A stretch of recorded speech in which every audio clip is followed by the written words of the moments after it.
Ce que nous appelons communément électricité est en réalité de l'énergie électrique.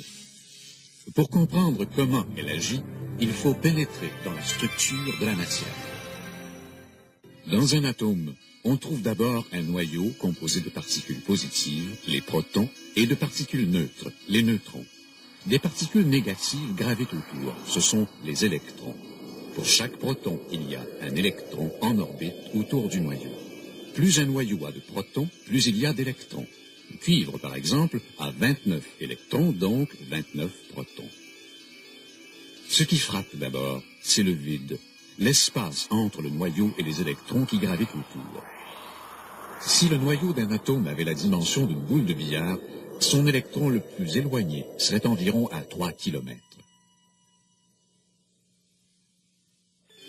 Simplifions notre atome de cuivre pour ne lui laisser que son électron le plus éloigné. Le cuivre est un matériau conducteur.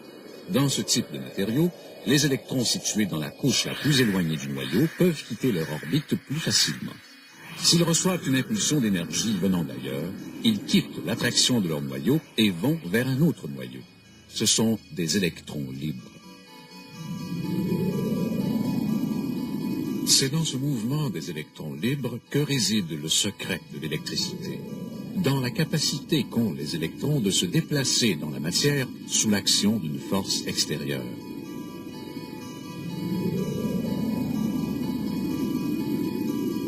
Cette force extérieure, on la trouve dans un simple aimant. Le champ magnétique de l'aimant produit une force qui déclenche le mouvement des électrons. Prenons un fil de cuivre en forme de ressort et raccordons ces deux bouts à un instrument qui mesure le courant électrique, un galvanomètre. Chaque fois qu'un des pôles de l'aimant se rapproche du fil de cuivre, il se crée un courant.